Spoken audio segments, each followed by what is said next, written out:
You're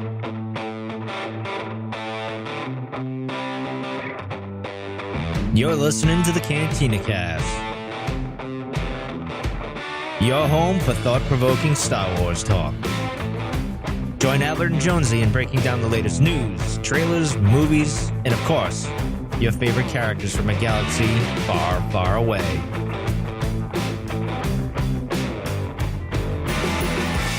Hello, everybody, and welcome to episode 253, Solo, Blu-ray, and Extras. My name is Albert Padilla, and this is the Cantina Cast.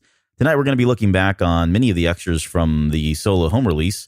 So we've got some deleted scenes and some of the documentary features as well. And joining me tonight to do this is someone who really is the best in the galaxy. Jonesy, welcome to the show. Appreciate it, man. Welcome back. Good to have you back in the seat. Yeah, thank you. It's I don't know where I've been. It's been a very spiritual thing for me and scouting the last week, and I came back and it seems like so much has happened in just those 5-6 days that I was gone. So I'm still getting caught up in a lot of different ways and from a lot of different fronts.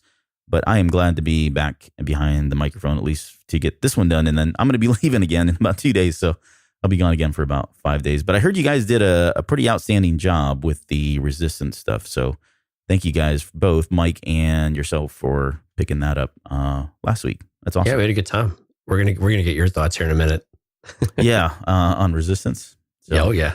All right. Well, let's do this. Let's jump into the news. And first off, we've got want to just take a quick moment to thank all of our Patreon members, especially the newer ones. We've had an influx of new members here recently that have been contributing and supporting the show financially, and we honestly cannot thank you guys enough for doing that. That really goes so far to keep all of the lights running. We've got a lot of, there's a lot of stuff that we pay for out of our own pockets. Mostly Mike. I don't really pay for a whole lot. It's mostly Mike, to be honest. But certainly it's very much appreciated. And to our existing members as well, thank you guys for your continued support. We've had some Patreon members that have been with us for almost 2 years running now, which is an amazing testament. So yeah, any thoughts there for you and all of our Patreon supporters? Well, yeah, we take it very seriously. We know you guys are spending your hard-earned money, and so we definitely appreciate it, and we're focusing to give you guys new content, and we hope we're doing a great job. So we definitely appreciate it. Thank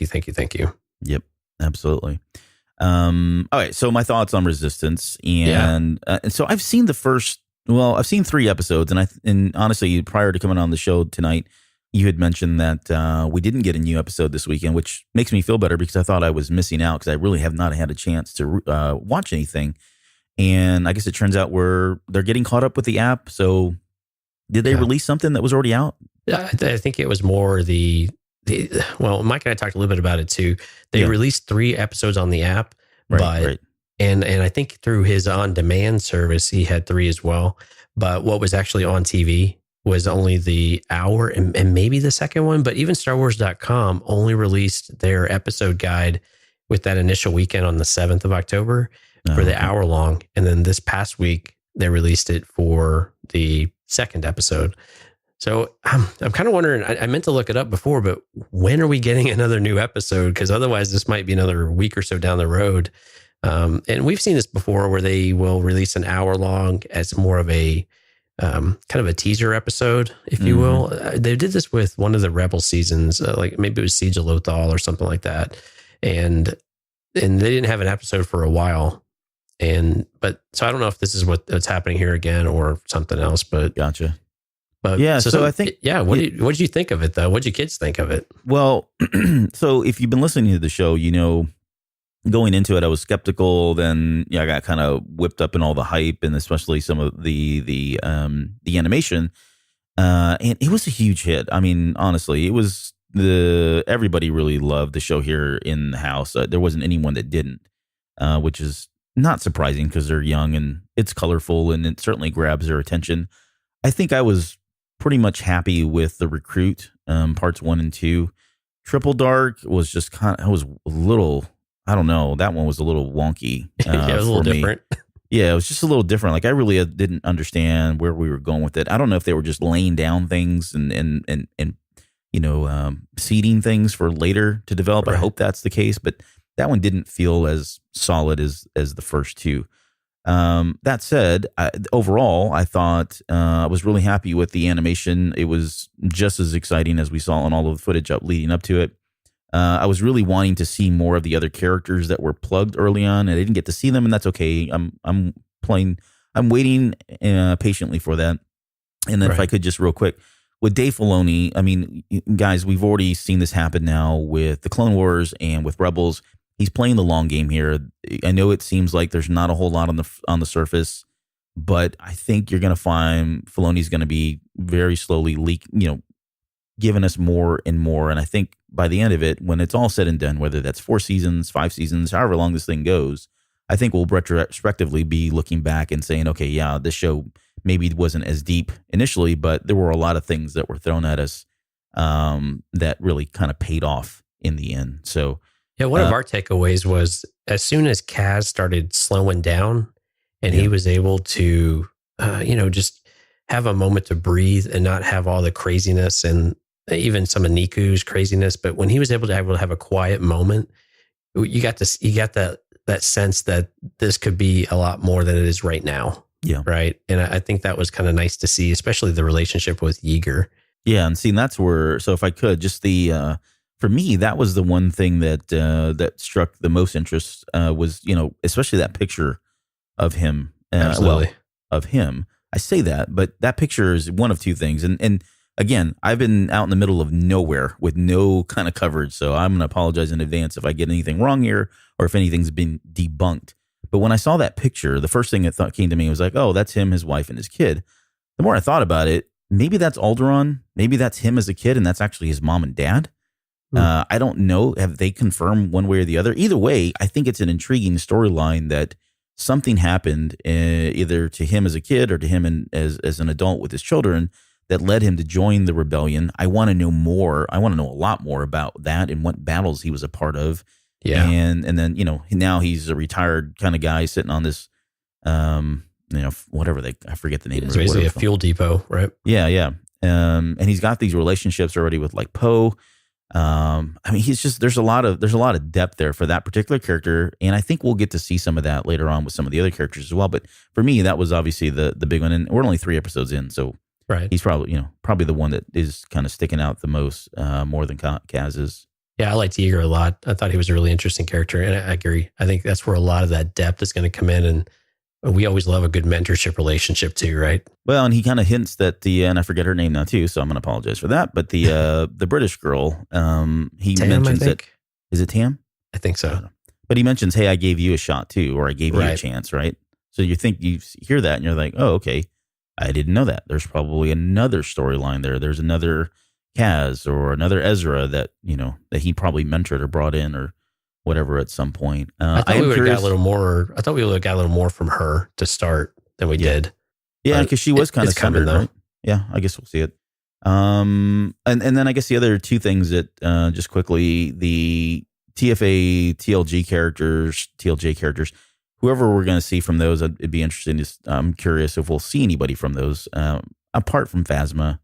But I would like to later down the road, maybe we do get other characters that pop in and out. And maybe we get a Finn, but as an Imperial trooper at some point. I mean, that seems kind of blatant and I guess, I don't know, not too original, but for a kid's show, I think it would drive my kids crazy. They would love that. They would love to see Finn, as being in the Resistance. Sorry, I said Imperial. Sorry.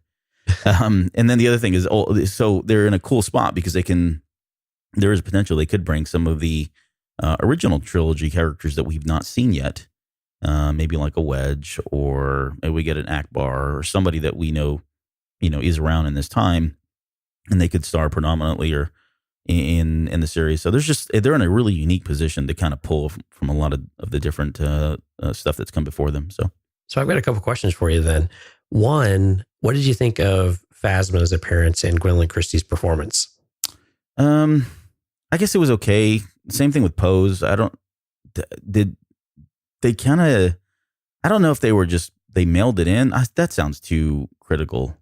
I wasn't really taken back by it, I guess.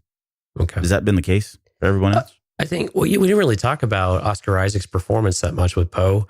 But I can see that. I think his performance was a little bit, I guess, a little flat. But I also don't know if he's done any kind of voiceover before. This is a very different world. And we saw this with the Clone Wars too. Matt Lanter had never done voiceover work, neither had Ashley Eckstein. And their early performances compared to what they did later on. Point. Yeah, they're night and day.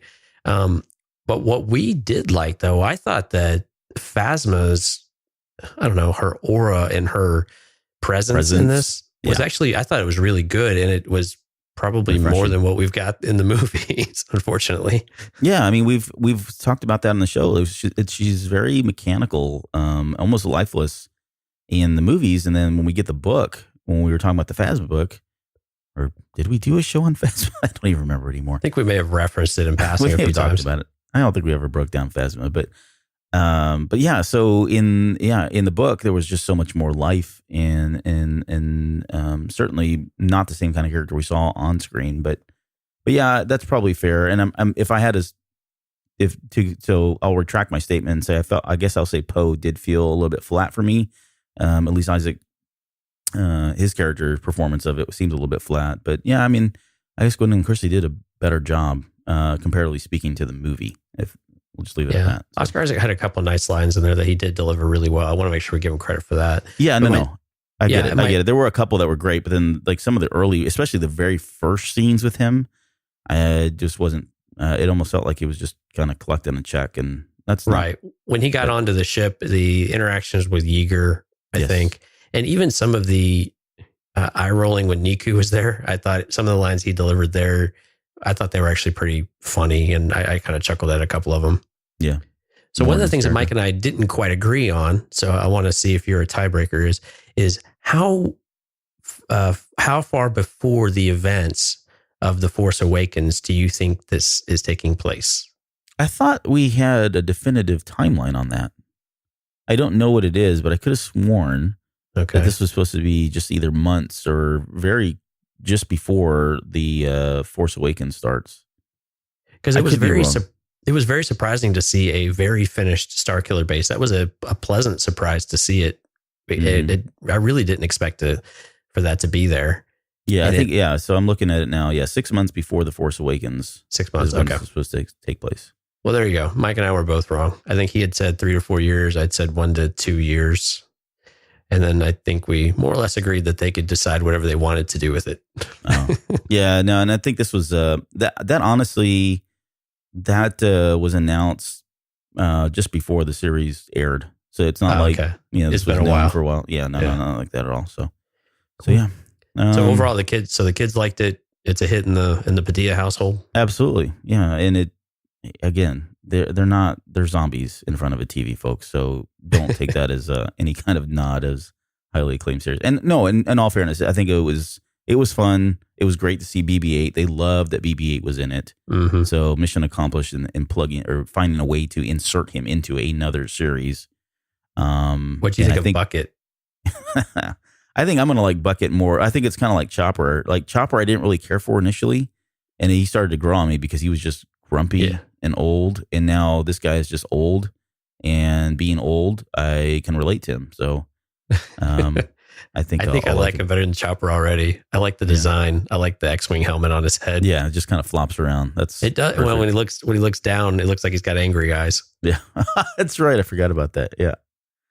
So, but yeah, we're looking forward to more. So whenever that comes out, and just we were talking about it. It does look like we are going to get some more episodes starting on the 24th. So Fuel for the Fire, it will be the 21st of October, and then Hightower, which would be the 5th episode, is slated to air on October 28th. Excellent. So it sounds like we're about to get into our normal weekly rotation then. Yeah. Fantastic. Good. All right. Let's move on. So coming out of nowhere, come back and find out there's been an Empire Strikes Back documentary that's been found and released on YouTube. So, and this is something there's maybe bits and I need to watch the whole thing. I got about 15 minutes into it, in all fairness, so I haven't had a chance to watch the whole thing. But I hadn't seen a lot of the footage. In fact, I don't think I saw any of it anywhere. And that goes back to all the stuff that we had even in the 90s that came out on CD-ROM. If you remember, like the making of stuff that came out there, I don't remember seeing any of this stuff in here. So, what's the story behind this? Well, yeah, it sounds like Adiwan, who is a very well known and respected fan edit person over, I believe he's in the UK. I guess he found what was it, a reel to reel at an auction, Yeah. and they were able to get a DVD transfer from that. Yeah. And so some guy in France had this reel maybe just laying around on a coffee table somewhere, and they made a DVD, picked it up at an auction, and the rest is history. But there's a lot of stuff in here that there is, yeah. Yeah, I mean, it starts off with like Irvin Kershner, and you get a lot of interviews from Hamill and Fisher and Ford. Not a lot of Lucas, from what I've heard. There's like no George Lucas in this at all, and it makes it seem like he wasn't on set. Well, again, some of these are on location. So when they're in Norway, I don't believe he made the trip to Norway. No. I think the other crews took care of all of that. Right. But they definitely talk about it, especially Kirsch. He goes back and says that, George is very much in the process. He's getting the dailies and those types of things. He has a lot of feedback and comments. So, but he's not in the documentary really at all. But yeah, you get a lot of interviews with the staff. You got Gary Kurtz in there. You have some of the other folks as well. You get some of the creature department. Some of the ones I was most interested in, I've always been fascinated with their Norway adventure that they had there. Because, of course, famously, we've seen some stills and the stories of where they filmed like Luke after he'd been attacked by the Wampa right outside the hotel in a snowstorm. And you actually see it in video. And you can see the concept Wampa that they had. And you can understand visually all of the problems they had, because they had a guy in a gigantic suit that was basically on stilts trying to walk and through these landscapes where the terrain is uneven, and he kept falling over, and you can just see the difficulties they had with it. And quite honestly, when you see the arm where he rakes Luke off the tauntaun and yanks him over, it's kind of a wonder that looked as good as it did, because that arm was kind of mangly looking. And so it just kind of shows you movie magic, right? Of how this stuff actually comes together. And you see the sets, and they talk about how big the sets were. They built this brand new building, of course, just for Empire Strikes Back, and it still wasn't big enough, so wow. It's worth your time. It's about an hour. Go and watch it. Is it anything as exciting as a documentary today? No, but this was done in 1980, but it's well done. It's well thought out, and you get to see the evolution of the movie as you go with just a little bit of insight. A lot of it people will already have known through the books that we've got or the interviews or the still pictures, but it's still worth it because there's a lot of gold in there. And Adiwan, I think, said it nicely. This is one of the holy grails of behind the scenes footage of Star Wars that we've not seen. And so he was all too happy to put it out there on YouTube for everyone to enjoy. That's awesome. Yeah, I haven't had a chance to watch it, but I'm looking forward to seeing it, even if it's not, just to see. It's just cool. Especially when we get something new like this to be able to watch. And excuse me, I wonder how much they were focused, and I really don't know the answer to this, but I wonder how much of that is focused on the love triangle, because that was, I doubt they were really. I'm sure that they were talking about that, but I don't think they spoiled anything. They didn't spoil the whole father-son relationship, right, in this thing? No, he didn't. But Mark Hamill definitely starts hinting at a little bit more openly. So I think it was clear this was a documentary that was intended to be released after the movie was out. But then again, he's in, his Luke Skywalker clothing, his Bespin fatigues and that type of deal. So, it wasn't, they were doing it during the filming. The cast are in their costumes. Harrison Ford is dressed as Han Solo. You can't really understand him most of the time because he's speaking super soft. So don't know if he had a cocktail or two before the interview, but But I'm sure so he and Fisher both did. Yeah, turn those scenes up just a little bit. He's really tough to hear. Yeah.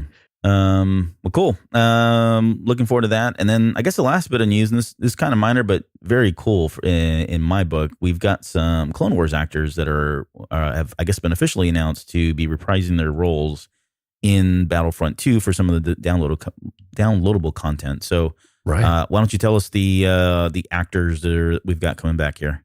Right. So this aligns with the new heroes that are being released. So we've got James Arnold Taylor, who's going to be Kenobi. We've got Matt Lanter as Anakin. We've got Corey Burton, who did Count Dooku and everything except the Clone Wars movie. I think Christopher Lee actually did that one, right? Yeah. And then, of course, Matthew Wood as General Grievous. So, yeah, it's nice to get these, to get the official actors in the game. I think this is important for Battlefront 2 to get right because of the troubled history of this game. So I think these are really nice things because these, like we've talked about over and over, these voice actors are synonymous now with these characters, even for Obi-Wan Kenobi and for Anakin Skywalker. These are the definitive voices and the definitive take on these characters. So I think it's really important for this game to have that strong voice acting behind it. Yeah, I'm excited. I mean, some of the actors that were and actresses that were used for the characters in the game, I thought were pretty good, but like there were some of them were a little jarring. Like Kylo Ren's voice actor. No offense to that guy if he's listening, but sometimes it was great, sometimes it wasn't so hot. Even like Han Solo's, it didn't really come off as Han Solo, and that's kind of hard to do. I get that, but make no mistake about it. I mean, even though some of these characters they didn't do the voices for the movies because of the Clone Wars and because we've got so much content there that to some extent I associate their voices almost before I do the actors that played them on the big screen. So, yeah, without question. Yeah. So I think it's going to be a nice touch, a nice polish to the game, and especially that downloadable content that's coming out for it. So, is that all coming out yet? I thought it was supposed to be out starting this month. If it's not already, it's starting to come out now. I think some of it came out in September as well. Yeah, it was supposed to be like a slow burn all the way through December, if I'm not mistaken. Yep, that's correct. Cool. All right. Well, let's move on. We'll go on to the main show here. We've got we'll get into our Blu-ray and extras. So, when we were talking about whether or not we should or shouldn't be doing this, I think we both agreed that let's just take a shot at it because there were a lot of things that we knew were going to be covered, or there were a lot of things that would have been cut out that we knew were in the novel. I know we've spoken about the novel and we've talked about the movie, so it'd be a nice way to kind of just marry those two together and talk about what may or may not have been in either one of those. And then really some of this stuff wasn't in the novel, and it was actually, there was some stuff that was good. Some things were maybe not so good in terms of deleted scenes, but I guess overall, if you had to like rate this thing on all the extras, because we kind of did that with, Last Jedi and Force Awakens when those releases came out, but how would you rate, I guess, overall the content that was released as extras? Did you feel pretty satisfied with it, or do you feel like it was missing some things? It was okay. I guess overall, I'm probably going to rate it like a B or B minus. I think the documentaries, generally speaking, were pretty interesting. I like the behind the scenes type of view. The deleted scenes are more in line with kind of your typical fair deleted scenes that there's a good reason why they're not in the movie for the most part. Yeah. They just didn't work, right? For whatever reason, they weren't working. We'll walk through some of that and give our take on it. But I thought the documentaries, for the most part, the director one we'll talk about here in a minute, fell pretty short for me. But the others, I really enjoyed seeing how they made it work and what was, what it took to make it happen. And it made my enjoyment of the film. I was actually like, wow. I was actually saying wow to the screen. I didn't believe that they did that for especially for the Escape from Corellia one. Yeah. And so we'll talk through some of those things, but overall it's solid, but the deleted scenes dragged it down. How about you? Yeah, I felt like, probably the same way. I'd give it maybe a B plus. It didn't seem like there was a lot there. The director and the cast roundtable was just okay. And that was the one that I was really looking forward to because I thought, wow, they're going to get in this, kind of candid setting. Ron Howard's the moderator. He's going to be asking these questions and, all that. And some of the questions were good and some of them were just kind of either. It was way too scripted. Yeah, that's right. So they felt too, scripted, set up, or maybe some of the answers just weren't really, they're like, okay, that was kind of a crap answer. Or wanted a lot more there. But then I guess some of the other stuff in the extras, the documentary stuff was okay. The deleted scenes, there were some in there that I felt were cool because I had read them and it was neat to just see them, but I get why they weren't put in the movie. And then there was others like the snowball fight, which I don't know how many times I've watched that. It's like my favorite one. And with the kids, we just sit there and laugh, especially Chewbacca's falling down and, he chases after him. really like lanky wise and all that. But we'll come back to that in a second. So yeah, B+ for me overall. I wish there would have been something really, really unique and special. Maybe we were spoiled by the whole Ryan Johnson, what he did with that the director that was thing. impressive. Yeah. I mean, it's kind of hard to top that, but. Well, and we really expected, I guess when we started touching on the director and the cast roundtable, we were really hoping for a little flavor of what happened, right? The director change, get some of the impressions from the cast of, what that transition looked like. And we got just a really tiny piece of it. Alden Ehrenreich, thanked Ron Howard for, coming in and being really easing the transition and making it, making the film work. But they were very careful to not really touch anything about Lord Miller's version of it or what scenes were there. They touched absolutely nothing of it, which again, is not surprising, but it was still disappointing not to have an idea because it's a part of the story of this movie. And I just feel like if we're going to go this extra effort for some of these, then we should at least touch on it a little bit. Yeah, I would agree. So I guess let's just keep on going with the director and cast roundtable. I guess for me, some of the questions, like I said, were okay. Like they were talking about the shower scene, but they didn't really get into too much of that. That's what I was looking for. I thought it was interesting that D-Glove went out for pizza the minute he was announced and went to go watch Empire Strikes Back, which seems like something he would do, which I thought was kind of cool. I guess the other one, the one that really stood out for me was Thandie Newton's character. I know you had it down as one of yours, but yeah, I got suckered into her the way she set that story up. She was talking about, there's a moment in there where they wanted her to kind of explain some of where her inspiration came from for her character or her portrayal of Val.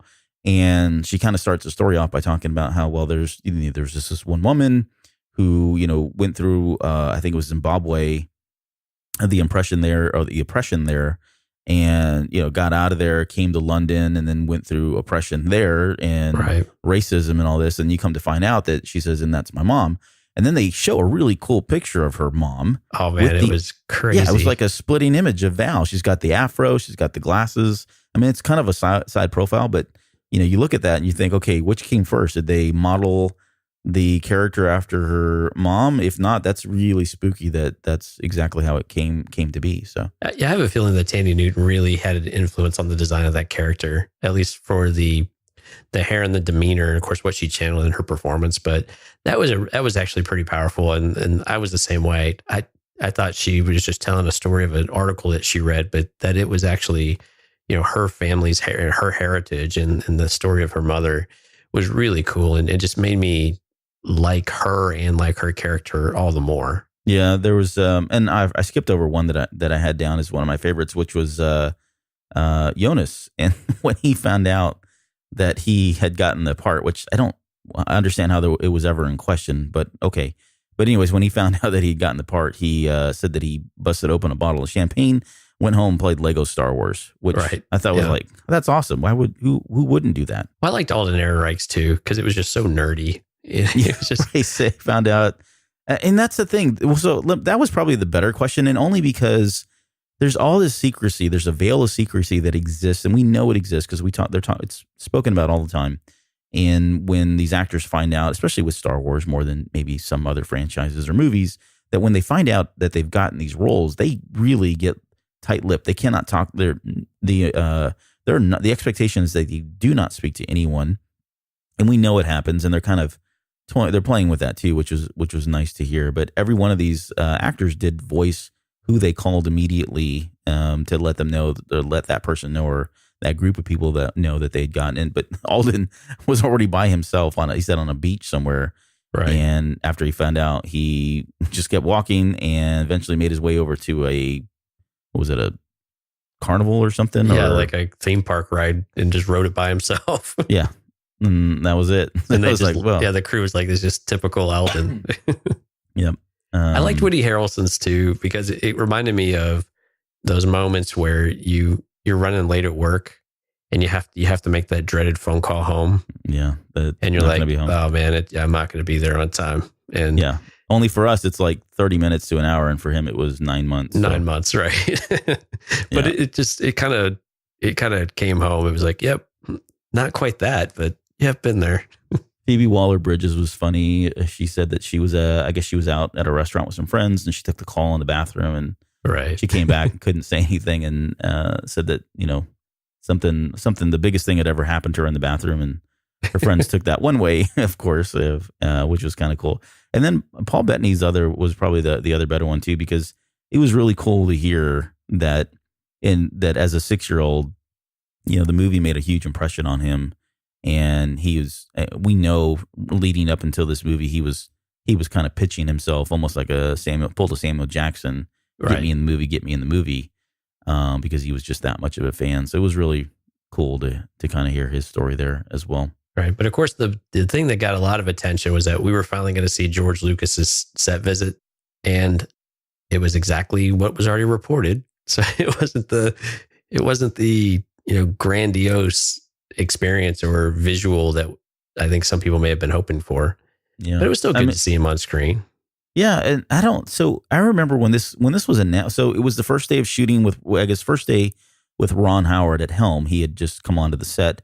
Right. And they had been coming off that hiatus for a while. And they mentioned that it was unexpected. No, I don't think anybody knew that he was going to be there. But there was one thing I remember when this story broke that we speculated, and I think we even did so. We went so far as to talk about it on the show. But what they mentioned that George Lucas came in and told Ron Howard, here's what I would do, or here's what you should do in this moment. And I could be wrong, and correct me certainly, but I never really knew what that was, and we got to hear it, at least here officially, that it was the moment where they're in the closet, and Han is, I guess in the script, it called for Han to hang up one of the capes, and that's how he had been playing it. And George Lucas came in and told Ron Howard or Alden or whoever it was and said, no, he wouldn't hang up the cape. He'd just pitch it behind himself. And if you look at that scene, it's a subtle thing. I never really even paid attention. I went back and watched it, and sure enough, he's holding that cape. He never breaks eye contact with Kira and just, very nonchalantly just tosses it behind his back like I could care less about this stupid thing. Right. It was the perfect suggestion. I'm not shortchanging that at all, because he's absolutely right. The Han Solo that we know and love wouldn't have cared about his cape. Actually, he would have probably taken a little bit of enjoyment of it getting dirty on the ground or something like that. Right. Especially so it was the perfect suggestion. It fits. It's a nice little nod, I think, to have George involved in some capacity, and it wasn't anything crazy. It wasn't retelling the story or reshaping the story or anything. It was just one of those great character moments of someone who just knows this stuff so well, sees a scene, and just makes an offhanded comment that it's like, wow, that just makes total sense. Let's do it. Anything else stand out for you from the questions or roundtable stuff? That was really about it. It was nice to get to listen to Jonas more, because I haven't seen as many interviews with him. I love that guy now. Throughout some of these, I really enjoy listening to him, and they keep saying he's a funny guy, and I could see it. He seems like he's fun to be around. Yeah, we got through holistically through all of this BTS stuff and documentaries, you get to see Jonas, and there's one we'll talk about a little bit later, which I thought was freaking amazing. But you get to see him horsing around and joking around in character. I'm assuming that's him, and there's no way to know for sure, but right. I'm assuming that's him. So yeah, it does look like he's a pretty fun-loving, happy-go-lucky guy. I mean, he's living the proverbial dream, right? Oh, so, yeah. And for the record, if anybody's wondering, yes, it is cuttlefish that change color, and they actually cannot see color, which is very interesting. So. Yeah. Anyways, it's interesting to you, I guess. Well, if you know anything about me, yeah, I probably. So, all right, let's talk about. So there's one on here too. So Kazdan on Kazdan. Did you get a chance to watch that one? I did, but it was a lot of the same story that we had seen already in some of the other online interviews, and I didn't. There wasn't really anything new there. It was still the same conversation, because we had another Kazdan on Kazdan thing. What was that? We had one on Star Wars show, and I think we had another one as well, right? Yeah, I think this is, so honestly, I think it's probably the same footage, because I felt the same way about remaking the Millennium Falcon. For the most part, I had seen most of that already from either Star Wars show or wherever they had released it. So those two were kind of cool to have in there, but there wasn't really anything groundbreaking. I think the only thing for me from the Kazdan on Kazdan was Again, we had heard that the father and son were, that they had some disagreements from time to time, and that's natural. Right. Who doesn't, right? But the one thing that I really wanted to know more about is they kept showing this tape recorder from, I guess, a tape that was recorded in 1993 by Larry Kazan. So Larry Kazan was doing some kind of interview or something, and they only played a little bit of, some clips here and there of it, but that was the intriguing part. I really wish, one, I knew what that was, and two, if I could ever get my hands on it, it would be interesting to just hear him go on about the characters the way he was on that tape, especially in 1993, right? I mean, this is how many? I can't do the math right now, but it's 25 years. Yeah, so it's been a while. But that would be really interesting to hear his take on the characters then, at least from what we heard in the documentary. It doesn't sound like it's, too different than what we saw. So, right. But yeah, that was a cool piece. And then just knowing that John grew up and seeing some of the BTS footage, that was kind of neat to see him as a kid on set. And there was one moment where he mentioned that the best Christmas gift he got every year wasn't anything that his mom and dad bought. It was the package that came in from Lucasfilm with all the Kenner action figures, right, that he was getting, probably, pro bono for having, dad in the industry. So yeah, it was good. I like listening to Lawrence Kasdan talk about the storytelling aspect of it. Yeah, I find that interesting, but it wasn't anything new that we hadn't already seen already, though. Yeah. But I did like the tape recorder. That was really interesting, seeing back 25 years ago and just how vested he is in that character, to where he hasn't really moved off of his line at all.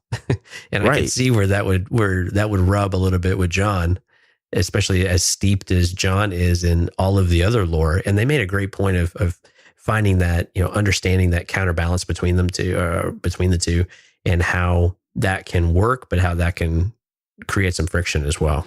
Yeah. He makes one other comment in there too, in that, in this particular one, where he says, that he really only wanted to work with one character. And I think he even alludes to the fact that John is more of a fan of, like, maybe the prequel trilogy or the sequel trilogies. Right. There's only one trilogy that matters. Yeah, Larry makes it very clear. There's only one trilogy that matters. So he's on the Mike Rondo ship of Star Wars movies. So right. But, and then, so anything for the remaking the Millennium Falcon? I didn't really take a whole lot of notes there, because it wasn't anything that stood out. There were a couple things. Well, I should say there was one thing that I thought was interesting or cool. The headphones. I didn't catch that, and I hadn't seen that maybe in the original one, but there is a moment in A New Hope when Kenobi reaches over to get the blast shield helmet thing, and there's a pair of headphones that are just kind of very, unassuming, sitting right there hanging. Yep. And they went so far as to bring those back into this movie, which was kind of cool. I don't think I caught them in the movie, but the fact that they put that much attention to the detail, I thought was refreshing. And that, and then the way they borrowed a lot of the designs for, like, the kitchen from A New Hope and also Rogue One. Right. Those are really nice calls. Yeah. I mean, all that stuff was that's fascinating stuff that they went that far. And you think about it, they put that much time and that much effort into it. And then how much do we really see of the interior? Right? It's just, and when we do, it's in moments where we can't really even, take it in without pausing, because there's so much going on. Yet the attention to detail is that great, and you wouldn't expect anything less from those guys. But it's kind of the attention to details is such an important comment to make. And the headphones, again, that was something I didn't catch either. And so it's really cool when they do those. This is why we put so much effort into looking at every little scene of everything. So they're kind of feeding our habit. So oh yeah, it's not our fault. It's right. Their fault. It's exactly it. But what I really like, though, is a couple of things. One, the Force Awakens Falcon is actually underneath. Like, it's the same Falcon. The bones. It's the bone. Yeah, the structure and everything. If they said if you took plating off of it, you would see the Force Awakens set piece right there. And so to me, that was really cool. And that's really nice way to just, you've got it there, so why not use it type of deal. And you can't get it wrong because it's right there. The other thing I thought was really neat, though, were the switch sounds. And they were talking about it. They said that the sound of the switches is very unique, and it's very important to get that right. And the more I thought about it, when we hear it in A New Hope, they're absolutely right. You hear these really clean, clicky sounds, and they sound great. The Falcon has its own, it has its own character, right? Not only in its behavior and its attitude, but in the way it sounds and the way that the different sounds, especially with L3, when she gets loaded in, it's, those sounds are all prevalent. And we'll talk a little bit about that later on too, but that was just really cool that they integrated these really subtle things into the soundtrack or into the effects track, that it just makes it feel like home. It makes it feel like the Falcon, even though you may not quite realize it. It just feels like you've got this comfort around you, I guess, almost. Yeah. It's getting a little weird. But yeah. Excuse me. We had the Escape from Corellia. So this was a kind of a look back on the opening scene and what they were trying to capture with that car chase or speeder chase. Right. And really, they mentioned that for most part, they were kind of going for that 70s car chase type vibe. And I have to say, and so this is where I'll probably be a little critical of the movie. I was expecting more, and that's not a reflection on Ron Howard or anybody that put it together. I don't know if it was the way the lighting was or the way it was shot, but I was really hoping that opening scene would be more than what it was, and it did fall short for me. I don't know why. It just wasn't as exciting. There's one moment, one shot where it's like one long continuous shot, which I think is really cool, but for the most part, it didn't really, I don't know. I guess maybe I'm being too critical, but it didn't live up to a 70s car chase. Although I did love the fact that they mentioned that they were kind of going for Drive, which was the Steven Spielberg movie, one of the ones they originally did, and where you've got this big opposing car or semi truck that's kind of running behind the small vehicle pretty much throughout the whole movie, and that was what they were kind of going for with was it MODOK's ship or whatever, right? His speeder kind of right behind Han's speeder in that moment. But so did you? I guess before we get into the actual, dive into some of the background stuff that was shared on the Blu-ray, did you like that scene? Was it good? Did it get you excited? I'm with you. Up? In the theater, I thought it fell a little flat as well. It didn't have the excitement that we had like at the mall, right? Or the Kessel Run or in some of these other scenes. But this is where the behind the scenes actually improves my view and my enjoyment of it. To know that these were actual real life cars and they were really drifting these things, and these were practical effects. They were driving these things in this way and they were banging them into one another. And I mean, there were CGI, components to it, but to me, that really improved my enjoyment of it, because that's really impressive. It's really cool when what they can do digitally to say, and we're going to see this with L3 as well. You have this thing and you can get the real worldness out of it, but you don't have to, but you can still make it seem like something very unique and special and foreign at the same time. Yeah. And I thought this was really a great use of that, where these are actual cars. They function, they work, they run, they ram into each other. And yet you would never get that idea. Like in the theater, I would have told you that, oh yeah, well, they're sitting in one and it's probably moving around a little bit like the old pod racers, but they're not really banging into anything. They're not really, doing much.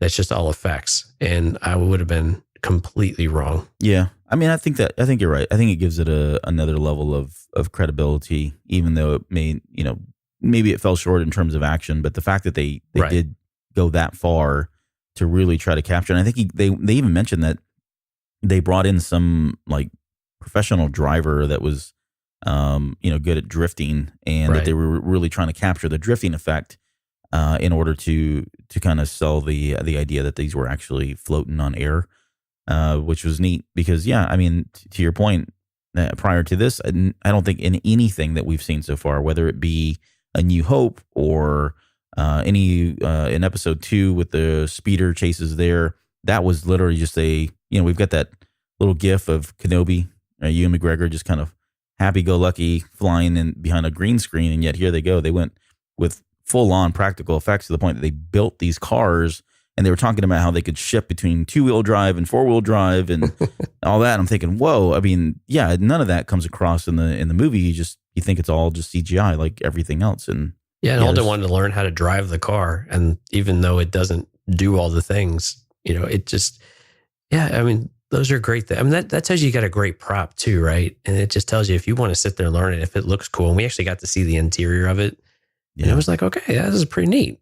I'd want to sit there and learn how to drive it too. It had a green screen roll bar. Did you catch that? Yeah, I did. So yeah, I mean, they weren't joking around with this thing.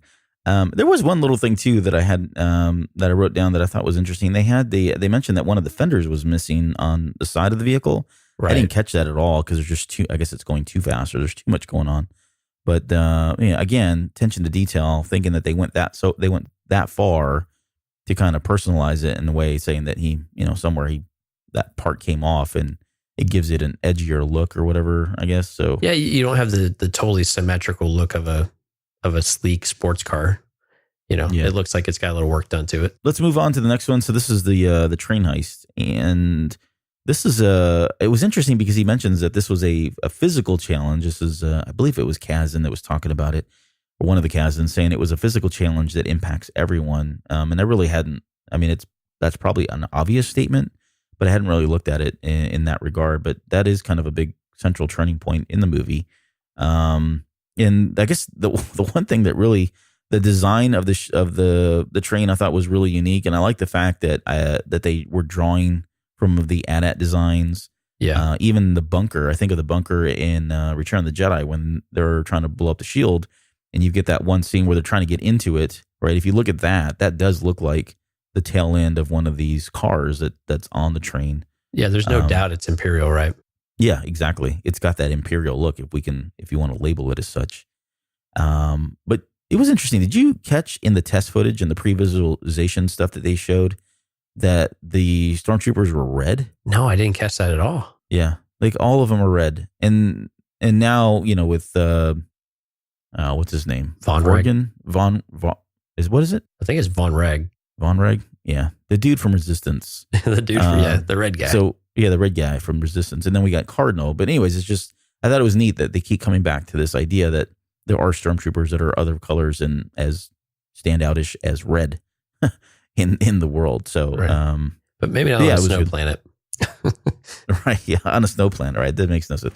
So I'm happy with the design they ended up landing, but it's cool that they are, I guess, interesting. And so I don't know. The red goes all the way back to Return of the Jedi, right? Sure. That's kind of when we first got it. So, but the physical props were just amazing.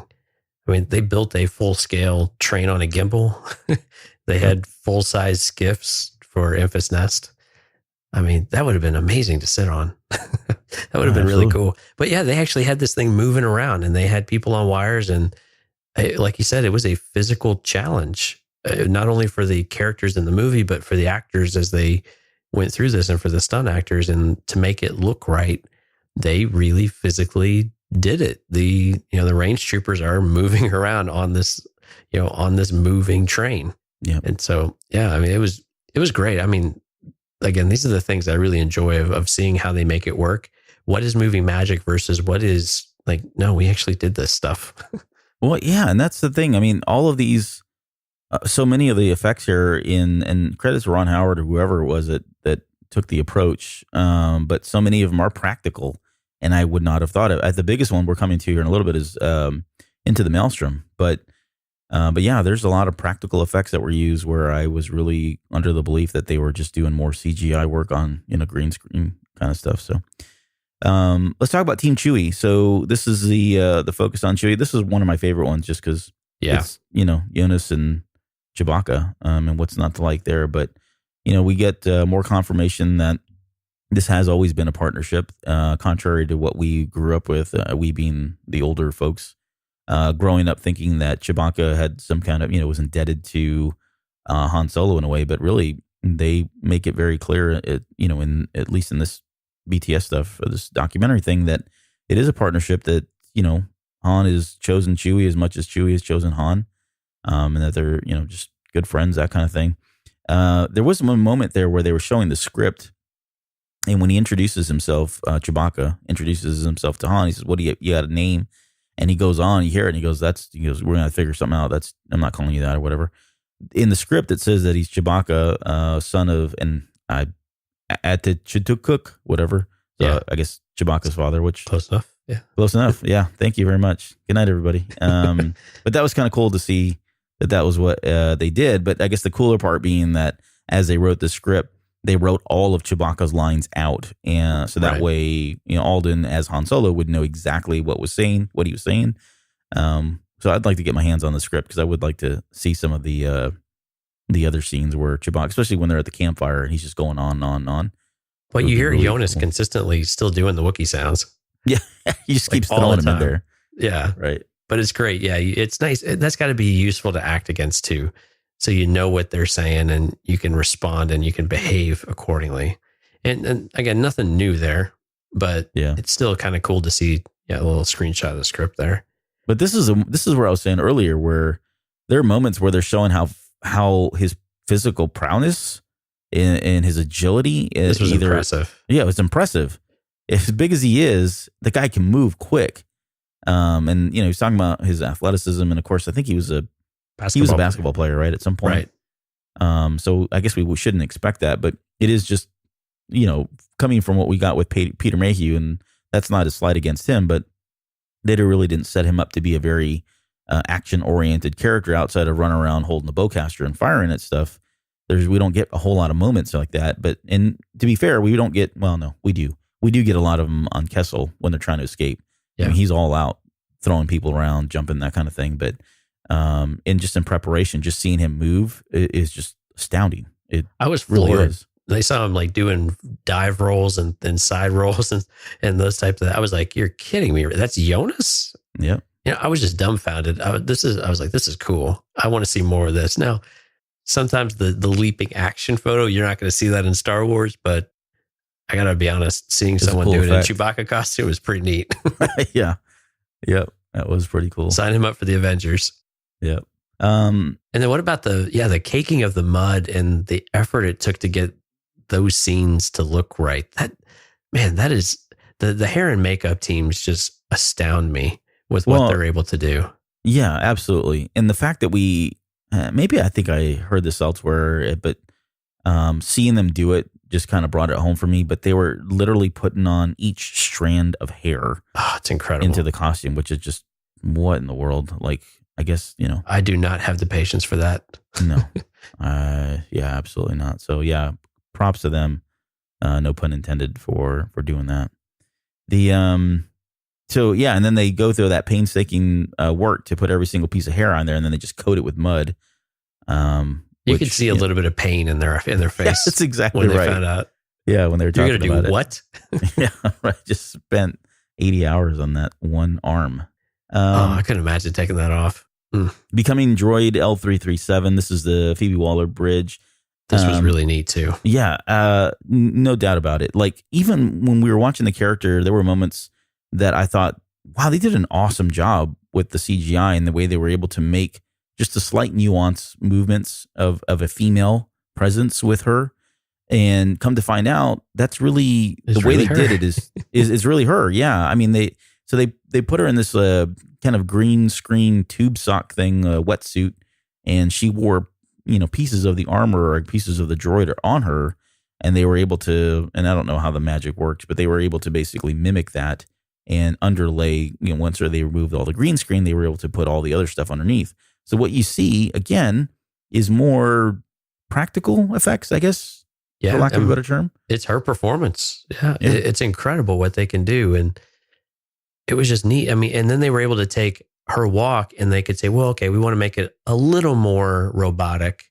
And they were able to adjust how she walks. So it seemed a bit more rigid than how we walk. And so things like that are really, really, really cool, that you capture her performance and her mannerisms, and you definitely saw it in these behind the scenes. And you go back and watch the movie and you're like, wow, that is 100% exactly what she's doing, with maybe just a tiny little subtle tweak. But even they admitted they really didn't have to touch the footage much at all, except to do the reanim or the removing of the green and add all the detail. And then we got some cool moments where they were talking about some of the sound effects, right, that we got from her character as L337 were things that we would hear later on. And I think, and correct me if I'm wrong, but I think in Empire Strikes Back, when he bangs his fist to get the engines to fire back up again, right before it goes down, that it starts up, and the way it comes back up is was the same sound that we saw when she bunked her head. Yep. To get her going again. So that was one, and then when they plugged her in, that started. I did catch that one, but anyways, the sounds that we hear from L337 as a droid are sounds that we hear later on in the Millennium Falcon. Yeah, they're so subtle, but man, it really just brings the Falcon home a little bit more and adds to its character. And I thought that was really neat how they did that.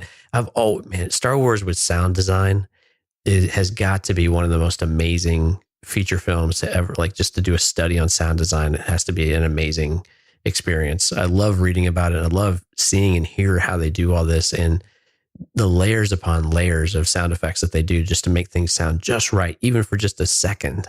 And the amount of effort that Ben Burt, initiated with this line, and what Matthew Wood and company have really continued on with that tradition. Yeah, absolutely. I mean, they've got some big shoes to fill, and I think they're doing a pretty good job there. Oh, I think they're doing fantastic. Yeah.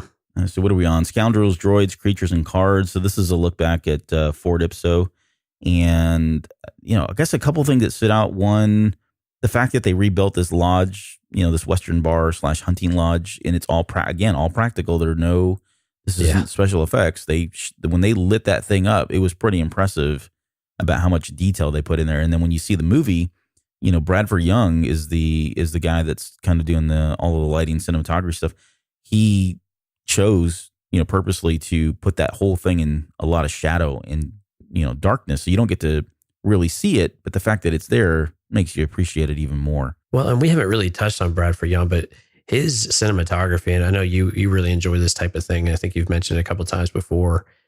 His cinematography throughout this whole movie, and they sprinkle it in throughout these documentaries, even on Vandor, and just the lighting and the time of day and how they lit the train gimbal and how they lit the lodge, very intentional, and, creates this really cool mood that it really comes across on screen and makes it enjoyable. And the only negative to that is that you have to make sure that your experience of being able to watch that is one that can really support that. And we found some inconsistencies there, but man, it is really cool, especially when you can kind of control your environment at home. You can appreciate that a little bit more too. Sorry to plug him, but go watch Arrival if you haven't seen that. He did the cinematography for that. Oh yeah. And then there's another movie called Selma, which is just visually amazing to watch what he's done. So anyways, I was geeking out when he was announced that he was going to be on this one. But anyways, all I'd say is he really did do an amazing job with the lighting.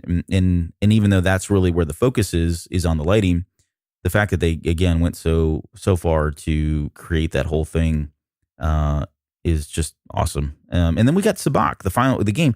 So as a kid, right, this was always mentioned. It came up in, obviously in, what was it? The Star Wars role-playing games. They always mentioned Sabacc, and there was a couple of different variations. Maybe in some of the video games, I think you got some loose rules around how it was set up and how it was played. It never was really well defined. Yeah, exactly. Never really well defined. You never could find a definitive set of rules that I'm aware of. But the fact that they went and created the game for this was really neat. So I'm glad that we finally got that out of the way, that there actually is a Sabacc rule set that's out there. Well, and they even created the variations of it too, because we know that the Corellian Sabacc, they've got some variations on it. Even Han talks about it early on, and they worked through. I don't know how if they got it all the way through, but they even referenced that they've got these variations on it too. So I thought that was really cool. But that's so important to have, right? Is everybody can buy in, and you can go play Sabacc. And it works, and it functions, and the crew and the cast were doing it. Yeah, and this is the segment also where we get a lot of the behind the scenes footage of some of the characters that we don't really get to see because, again, of the way the lighting's set up. Right. But just a lot of great they're props awesome too. Yeah, props, the characters. I mean, we get Therm Scissor Punch, which is cool. We get to see him a little bit, not really a whole lot, but yeah. So overall, this one was pretty neat to kind of get to see. And then lastly, before we get into the deleted scenes, which won't take us long because there's really not a whole lot there, but Into the Maelstrom, this is the Kessel Run, and they immediately hit it right from the beginning, hit the long debated how do you, is the Kessel Run a unit of distance or is it versus speed? Because we're kind of, the way it was presented in A New Hope, it was a measure of speed. And as long as I can remember, we've been nerd fighting about this and whether or not that was the right thing to do. And I think at one point they even admitted that, hey, I didn't know that it was distance and not speed. But here they did a pretty good job in the movie, I thought, of really kind of retconning that, if for lack of a better term. They clarified it. They clarified it. Yeah, I guess is probably the better way to say that. But again, more practical effects. And this is the one where I felt like I was completely blown away. I did not think that they actually had, a cockpit that moved in every direction they needed to, right? They put the actors in there. So cool. Then they had a screen that was literally a physical screen that was somehow, projecting everything from flying into hyperspace to when they were in the maelstrom itself. And so when you see the actors and you see them looking around, they're really looking at things. It's not them, looking into a green screen again and trying to imagine that sort of thing. So it was just awesome. Like this seems like it's the ultimate Disney ride. I would love to be on this thing. I really hope this is the Disney ride. Well, maybe they repurpose that technology that they used. This sounds like where they got that inspiration for it, one way or the other. And this is kind of how they're touting that ride, is that you'll have 6 or 8 people and you're going to be immersed and you're in the cockpit. So yeah. I'm really hoping it delivers on that, because when I saw this and I thought about that, I was like, oh yeah, we got to make this happen. And it needs to happen exactly like that. Because when the cast reacted to the first time they went into hyperspace, that's exactly what we would have done. We would have just been completely dumbfounded. We would have been pumping our fists and screaming and just, we are actually in hyperspace. It feels like you're in hyperspace with the movement, of the physical prop, with the visuals. You're yanking on levers and things like that. It's just like, man, how cool would that be? Absolutely. Yeah, I can't wait. I mean, it's going to be so much fun. And then I guess, yeah. So, I mean, this segment was really about that. It was about, they called back to Jules Verne and the whole idea that this was, seafaring adventures, or, there was a sea monster even that they threw in there that was kind of a squid jellyfish thing. And you really get that feeling in the movie. I thought that was really cool, though. I like to get the affirmative that this is what they're thinking, even though in your head you're like, okay, these kind of feel like the stories I grew up with. So let's do this. Let's go into the deleted scenes. And again, there's a I don't know how many there are, 2, 4, 6, 8 ish, and none of them are particularly long. To be honest, so we could probably get to these pretty quick. But it opens up with Proxima's Den. So this is about 1 minute and 20 seconds. And I don't know. I guess there really wasn't much here for me. Like, I'm glad they went with the version that they did in the movie. Yeah. Although it was kind of cool to see those gross larvae swimming around. Yeah. It took me a minute to figure out what it was we were actually looking at, because we didn't see that in the movie at all. No, not even in the book that I remember. No. The book did a completely different intro than this one. This may have been right at the tail end of it on the book. But yeah, this one just didn't quite work. This is another good cut. The way they did it in the movie is perfectly fine compared to this right here. Yeah. There is one thing. It jumped right in. It was like had no preamble, and you really didn't know what was going on. So yeah. And I forgot to mention at the very beginning of this, you hear somebody shout "idiots array," which is a callback to Sabak again. So, right. But that was kind of neat. Other than that, there really wasn't a whole lot here. The next one's Carillion Foot Chase. So this is the one that we did get in the book, right? And we get to see them. So for those, and I think we've talked about it. If you haven't listened to the review or the episode on the novel itself, Carillia is known for the shipyards, but it's also known for the fishing trade. It's basically the only 2 things you do there. Yeah, unfortunately. But yeah, so we get this is the whole scene where they're kind of running through the market, and they're running through the fish market or a seafood market or whatever that is, and they end up jumping into a vat of, I guess, eels or sometime. We don't know what they are. Right. But yeah, it's pretty much right out of the book. And even the line about, did you just touch my thigh or something like that, or did you brush my thigh? And then they jump out and he's got Oh, look, he's got something in his pants again. Here we go. We're Yeah. Last Crusade all over again. Well, and the thing we didn't get though in this, and this is where the book excels, is we didn't get the internal dialogue of Kira in the market.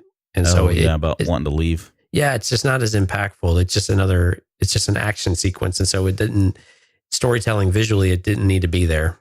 And so this was another good cut, but a great inclusion for the book where you can spend a little more time to understand the characters and their thoughts going through it.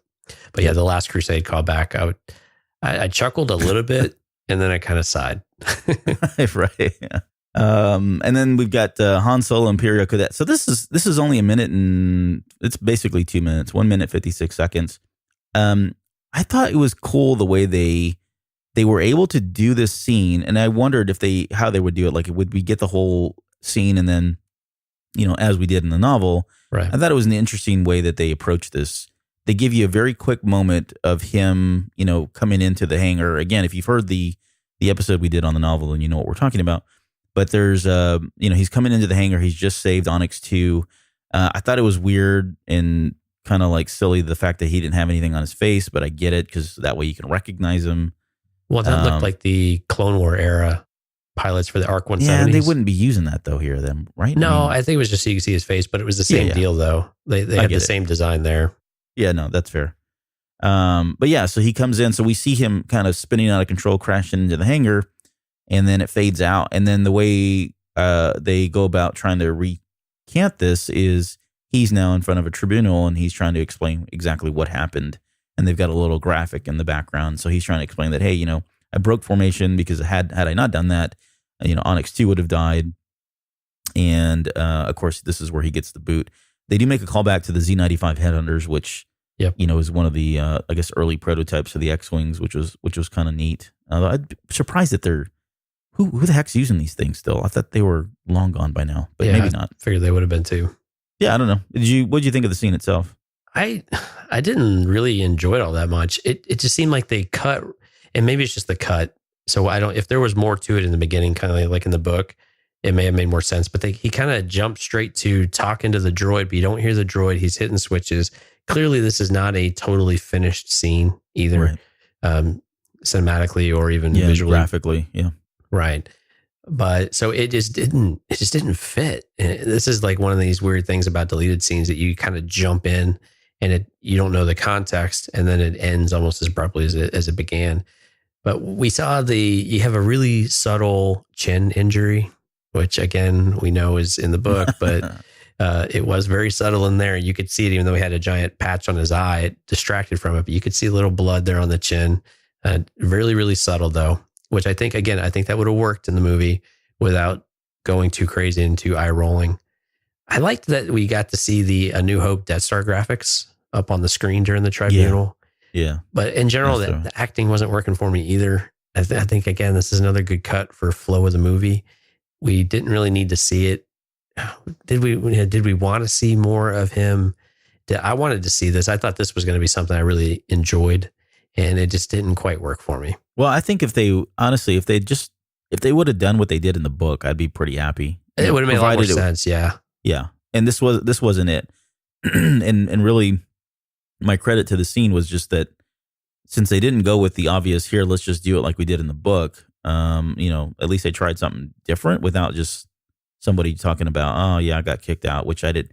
I wasn't really happy with the final version either, because we got nothing just aside from the gimmick of we'll have you flying in no time. Right. So yeah, all things considered, it was not the best scene. It's better than probably what we got in the movie, but ultimately, if I had my druthers, I would have liked to have seen what we got in the book played out in the movie. Yeah, I agree with that. Battle of Mimban. So this is another 2-minute scene. This was neat because we got to at least see Beckett's crew kind of working together as a team, right? Because we really don't get much of that, right? We see them, in the movie we get them charging and it cuts, and then the next thing we get is the disaster that happens with them trying to get the coaxium. So we don't really get to see them functioning as a team. Now that said, we do get to see Corso, who, and he bites it.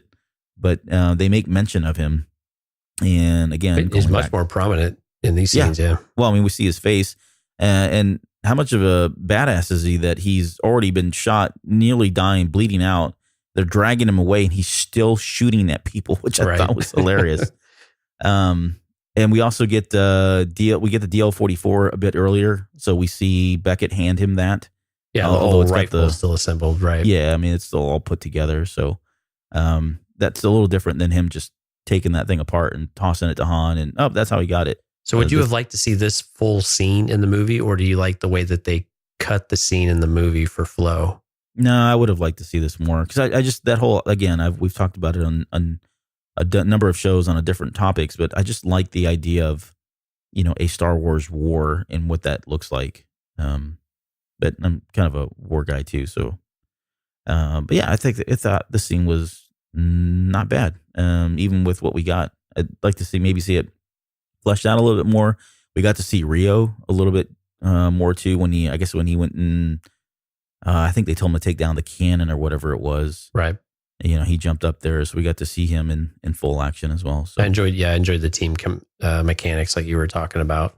It was good to see them actually cohesive and see how Corso fit in, and I think that was good. I don't know if I may like the flow of it in the final cut, but I definitely like all the extra stuff in this. I'm a little on the fence about this one. I'll probably lean a little more towards your side though, and say this would have liked to see this in the movie. Excuse me. And then we got Han versus Chewie. This is the extended. This is the whole fight scene, right? I think there was just more fighting, really. We get Han plays dead at one point. I don't think we saw that in the movie. Then he sucker punches him. And then we get the Leia chain maneuver where, he takes a chain, throws it over Chewbacca's neck to kind of choke him out. The final version we got was so much better. Yeah, no, it went on too long. It was kind of a mess too. It just seemed like it was all over the place. He channels Daddy Palpatine at the very end there, where he's saying, "Do it, do it." That's right. but yeah, it was just really an extended scene. But the one that I really like, again, that I mentioned earlier, was the snowball fight. Oh, brother! I thought it was great. I like the fact that it starts off with, Chewbacca's the one that started the snowball fight itself. They're just kind of very nonchalantly, walk in. They're probably tired, sad, and he feels it's appropriate to pick up a snowball and pitch it at Han Solo, and then, they're wrestling on the ground, and Chewbacca falls and all that. I don't know. I thought it was great. There was a scene with the crew where they were having a snowball fight, and when I saw this later, I was like, okay, is this just the continuation of that? Because I didn't really understand it. And Woody Harrelson's the dad. He's like, all right, we had knock enough. It off. Can we get back to work? Yeah. Right. I don't know. It was weird seeing Chewie, or I guess Jonas, really just start running awkwardly. And so that was the only part falling. The falling part I was fine with, because, everybody falls in ice. That's just the way it goes. I don't care who you are. But yeah, at the very end when he starts running, it was almost kind of gimmicky, or right. I don't know, that's not the word I'm looking for, but it was out of character, I think. Yeah, it was not Chewie running. No, it was somebody in a costume trying to do their best to run. Let's see. And then the last two, I guess we are meeting Dryden. This is the extended one. We get more of the creepy taxidermy stuff that shows up. Right. And then we get Han eating, what is it? Is it twip or whatever they called it? Something like that. It looked like crab legs or something. I mean, yeah. So this is definitely get rid of it, because all it did was pull from the intensity of the scene between Beckett and Dryden. It just dilutes that. Did this feel completely like a Lord Miller? It does. Yeah. I mean, not to keep blaming them for all the things we may not like, but it was just over the top silly. Yeah. And it just didn't fit. It was way out of place. And there really isn't. I mean, that's 1 minute and 13 seconds. So it's really that whole scene between Beckett and Dryden talking about, I guess when they first walk into Dryden's office, and they keep cutting to Han eating, and he's got food on his face, and just right. I mean, I get what they're trying to accomplish there, and he's keeping busy and keeping his mouth shut, but it just, there are better ways to do it. It's still Star Wars, and it's not silly Star Wars on the big screen. So, so good cut. And then, good cut. And then the last one's 38 seconds long. It's called Coaxium Double Cross. Yeah. And I really question why the heck they even included this in here. I didn't know what I mean, if you looked at our show notes, folks, I literally have nothing underneath it because there was literally nothing to this scene. Like you have some tubes, you have a canister. What? He says, he goes, hey, have any more of these cases? Yeah. And then we see Dryden's ship come in, which is unfinished. But it's flying overhead. So that's it. I was like, oh, okay. This is what drives me nuts about deleted scenes. It's like we have a quota to fill. And so we're going to start throwing in random things that we cut. Yeah. And they really have nothing interesting about them at all. So that's what drives me insane about deleted scenes. That's why I usually don't watch them except for the movies I'm really interested in. So like basically all the Star Wars stuff and then a few very key, bigger budget movies. But yeah, stuff like this drives me insane. Yep. All right. Well, having spoken and talked through all that, your rating, has that changed any? No, I think I probably bump it up just a touch because I really did like the documentaries. I thought they were pretty well done. And I think we got some insight. The one I was most excited about, a little disappointed in that one, though. And that's what's dragging it. But no, I think we're on par. And this is kind of B plus overall. The deleted scenes were okay. But yeah, the documentaries really did it for me, though. Well, as somebody that grew up in the time when we didn't get this stuff at, with home releases, anything is better than nothing. Yeah, fair enough. That's a good point. But yeah, I'm glad we got what we got. So maybe we'll get more later in some special extended double platinum edition or whatever down the road. But with that, I think we're going to end the show here. We'll be back next week to talk more Star Wars. And just as a reminder, we are part of the Earglue Media Network, which is weird to say that. So you can find Bad Gamers Anonymous, The Basement, of course, Cantina Cast. And has Mike let the cat out of the bag on his new show? He's working on it slowly but surely. Something's coming from Mike, so be looking for that as well. If you want to visit the website, eargluemedia.com, you can go look at it and you'll find out what it is. So it's already out there. But anyways, yeah, we're a member of that and we're very proud members of that. So please give a support all of the shows that are listed there as part of the network. And if you'd like to support this show specifically, you can find us on Instagram, Twitter, Facebook, and email us at cantinacastfanmail@gmail.com. We're always looking for questions that we will answer on our listener feedback shows. So get those in whenever you can if there's something that you'd like for us to address and give you a shout out in doing so. And of course, you can find us on iTunes, Discord, Patreon that we spoke about earlier today, and our TeePublic for some cool merch. With that, anything before we go? Nope, punch it. Punch it. I'm going to therm scissor punch it. All right, we'll see you guys. We'll see you guys next week. Take care. Take care.